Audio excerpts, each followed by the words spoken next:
जितेंद्र वर्मा जी, मैं आपकी बात से सहमत हूं कि अगर गोवा में गौ मांस मांस और यहां माता हो जाती हैं तो ये बीजेपी के दोहरे चरित्र को दिखाता। मैं आपकी बात से बिल्कुल सहमत हूं। नहीं नहीं, एक मिनट, एक मिनट, एक मिनट, एक मिनट, मैं आपके बात से सहमत हूं और मैं ऐसी हर पार्टी को कंडेम करता हूं। एक बात आपसे पूछना चाहता हूं, नहीं सुनिए ना, अरे आप एक मिनट, अब कमाल है, आप कोई बात ही नहीं सुनते हैं। अब आपने कह दिया ना, आप एक सवाल आपसे पूछना चाह रहा हूं जितेंद्र वर्मा जी, गो मांस पे आपकी पार्टी का क्या स्टैंड है? आपकी पार्टी का क्या स्टैंड है? ये मिलना चाहिए, नहीं मिलना चाहिए, गाय कटनी चाहिए, नहीं कटनी चाहिए, मांस मिलना चाहिए, नहीं मिलना चाहिए, आपकी पार्टी का क्या स्टैंड है? बीजेपी का तो दोहरा चरित्र है, आपकी पार्टी का क्या स्टैंड है? मेरे पास है प्योर पाव भाजी का मसाला, प्योर पाव भाजी मसाला, पाव भाजी को टेस्टी बना डाला, सबका राजा आल प्योर मसाला। प्रायोजक हैं cancer healer centre, a new beginning. Samajwadi party पूरी तरह से इसका विरोध करती है। 1 रुपया हमने कभी चंदा नहीं लिया गौ कसी वालों से। ये लोग चंदा हजारों करोड़ रुपया ले रहे हैं गाय काटने वालों से। ये लोग वहाँ स्वादिष्ट व्यंजन कहते हैं गाय के मांस को, महाराष्ट्र में स्वादिष्ट व्यंजन कहते हैं गाय के मांस को, और उत्तर प्रदेश में आरती करने लगते हैं गाय की। और मोदी जी और योगी जी चारा। रुद्र प्रताप जी, रुद्र प्रताप जी, रुद्र प्रताप जी, रुद्र प्रताप जी, मुझे मैं ठीक है, सोनकर जी एक मिनट, रुद्र प्रताप जी मैं आपके पास आना चाहूंगा, मैं आपके पास आना चाहूंगा। ये अभी नीरज मेहरे जी ने एक सवाल उठाया कि अभी तक जो सत्ताधारी पार्टी है वो चुप रही इस मसले पर, और इस साल इस मेले को क्यों रोका जा रहा है? ये सवाल जरूर है। बीजेपी की नजर इसी बार क्यों पड़ी? योगी सरकार की नजर इसी साल क्यों पड़ी?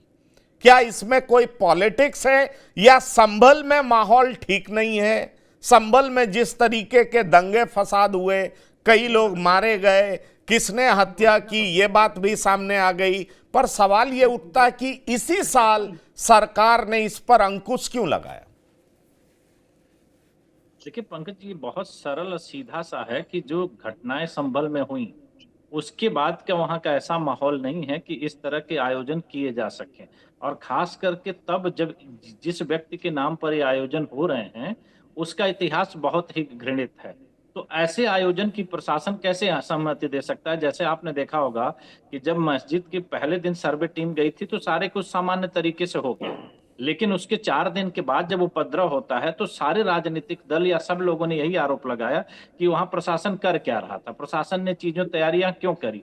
तो ये जो कार्यक्रम हो रहे हैं, जैसे आपने देखा होगा अभी होली की घटना जो वहां पे थी, तो उस पर भी बहुत चर्चा चल रही थी कि मस्जिदों को क्यों ढका गया, जबकि ये कि प्रशासनिक कार्य है, प्रशासन समन्वय स्थापित कर रहा है कि वहां शांति व्यवस्था बनाई जाए, और उसी का परिणाम आपने देखा, वहां होली बहुत सुचारू रूप से मनाई गई और कोई दिक्कत नहीं आई।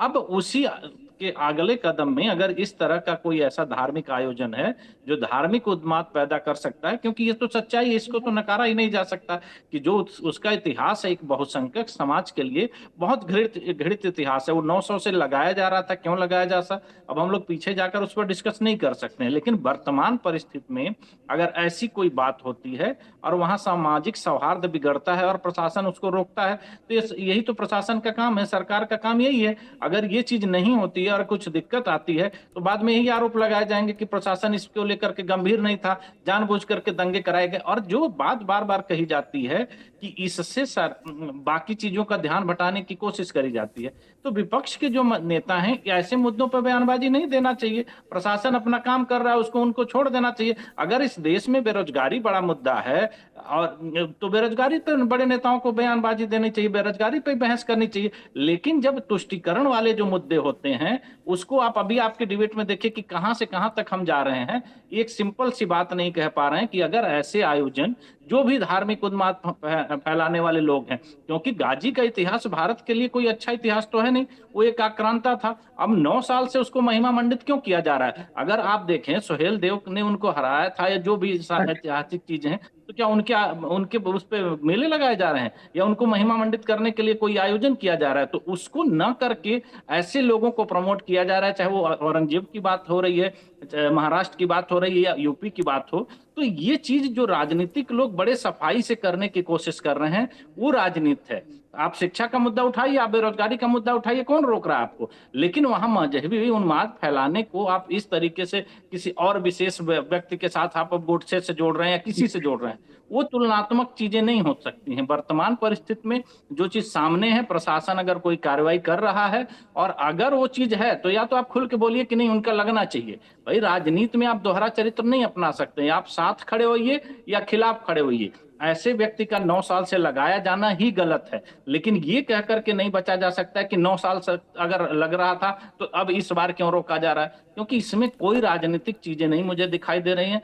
प्रशासन को अपनी चीजें इनपुट के आधार पर वहां दिख रहा है कि ऐसे आयोजन से समस्या हो सकती है, तो ऐसे आयोजन प्रशासन रोक रहा है। ऐसे बहुत सारे मामले हैं कि हिंदू कोई ऐसे धार्मिक आयोजन होते हैं, वहां पर भी अगर प्रशासन को लगता है तो भी उसकी परमिशन नहीं देते हैं। नहीं, वो सारी बातें ठीक है, लेकिन आपको नहीं लगता कि ये इंडिपेंडेंस से पहले ही अपीजमेंट को सेकुलर की संज्ञा दी जाने लगी? कुछ ऐसे उदाहरण है जिसको मैं पेश करना चाहूंगा। 1916 में मुस्लिम लीग से समझौता किया गया, ये क्या था, इसकी जरूरत क्या थी? 1937 में काउंसिल के अंदर वंदे मातरम गान का विरोध किया गया, वंदे मातरम का गाना तक नहीं गा सकते। सुभाष चंद्र बोस ने जमकर के इसका विरोध किया था। सवाल यह उठता है कि सेकुलरिज्म का जो रियल मतलब है वो लोगों को बताया नहीं गया और साथ ही साथ अपीजमेंट को सेकुलरिज्म कहा जाने लगा। मुझे लगता है कई चीजों पर खुद मुसलमान तैयार हो जाते हैं, लेकिन कई सारे पॉलिटिशियन उसको वो कहते हैं ना खाद पानी देकर के इतना बड़ा करना चाहते हैं, ये दिखाना चाहते हैं कि मुसलमान का रहनुमा मैं ही हूं, अगर मैं नहीं रहूंगा तो आपकी जान खतरे में। क्या कहना चाहेंगे नीरज मेहरे साहब? ये काफी सालों से चल रहा है, जिसको जहां मौका मिला है उसने किया है। देखिए, एक तो चीज ये थी कि मैंने एक सवाल जो आपने किया था उसमें ये नहीं कहा था कि इस बार क्यों रोका गया, मैंने वो नहीं कहा था। मैंने ये कहा कि रोका गया है बस। दूसरी बड़ी बात, संभल हो या उत्तर प्रदेश, पुलिस और प्रशासन की नैतिक जिम्मेदारी है कि प्रदेश में कानून व्यवस्था का इकबाल बुलंद रहे, किसी भी सूरत में, किसी भी कंडीशन में। हम इसका कतई समर्थन नहीं करते कि वहां मेला क्यों रोका गया। हमने कहा कि निश्चित रूप से अगर मुस्लिम धर्म गुरुओं ने इस चीज को मान लिया है कि हमारा कोई नुकसान नहीं हो रहा है, तो इस पर चर्चा खत्म हो जानी चाहिए, इस पर राजनीति नहीं होनी चाहिए। राजनीति हो रही है, नहीं होनी चाहिए। दूसरी बड़ी बात जो मैंने पहले कही कि आप जो हमारे राजनीतिक विश्लेषक हैं, रुद्र जी ने बिल्कुल अच्छी बात कही, महंगाई, बेरोजगारी, सड़क, बिजली, पानी की चर्चा होनी चाहिए, शिक्षा पे बात होनी चाहिए। देश के प्रधानमंत्री क्यों नहीं बात कर रहे कि भारत में 100 करोड़ लोग ऐसे हैं जिनके पास जरूरी सामान खरीदने के पैसे नहीं है? वर्ल्ड बैंक कह रही है आप लोन लेके फ्री की योजनाएं चला रहे हैं। 80 करोड़ लोगों को तो आपने दे दिया राशन। 20 करोड़ के नाम तो बताइए, कौन 20 करोड़ है जो विश्व बैंक बता रही है? उनके नाम बताने में आपको आपत्ति है, क्यों नहीं बता रहे? देश की जनता के सामने बताइए। हमने जो बात कही पहले, पंकज जी, फिर मैं बात वही कहूंगा कि जिस देश का प्रधानमंत्री $5 ट्रिलियन इकोनॉमी की बात कर रहा हो, 2047 में देश को मजबूत राष्ट्र बनाना की बात कर रहा हो, विकसित राष्ट्र की बात कर रहा हो, फिर उस देश में इस तरह की चर्चा क्यों? फिर तो चर्चा मुद्दों की होनी चाहिए। हर मुद्दे से भागते हैं आप। बिल्कुल संभल में मैंने जो कहा, जो प्रशासन ने किया ठीक किया, होना भी चाहिए था। मुस्लिम धर्मगुरु भी मान गए, क्योंकि संभल का भी माहौल ठीक नहीं है।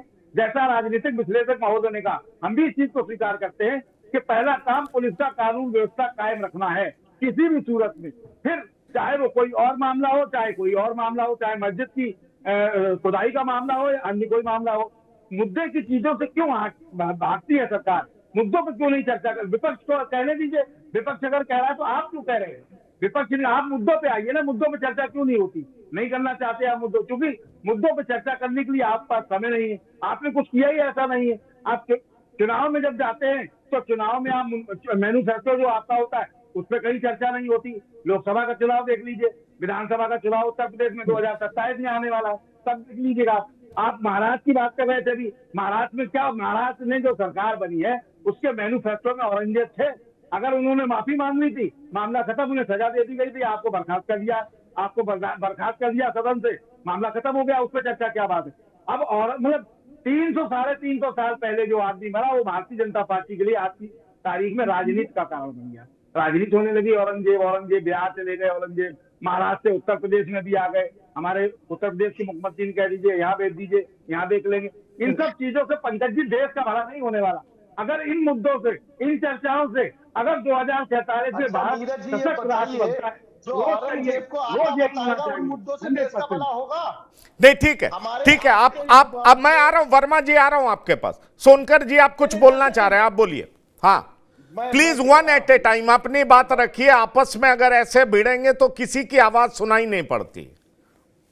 हाँ बोलिए। अब तो नहीं बोलने दूंगा मैं इनको। ये कहा मेरे बोल रहे थे बीच में, अब तो ये बोलेंगे, रेगुलर बोलूंगा मैं। मेरे पास है प्योर पाव भाजी का मसाला, प्योर पाव भाजी मसाला, पाव भाजी को टेस्टी बना डाला, सबका राजा आल प्योर मसाला। प्रायोजक हैं cancer healer centre, a new beginning.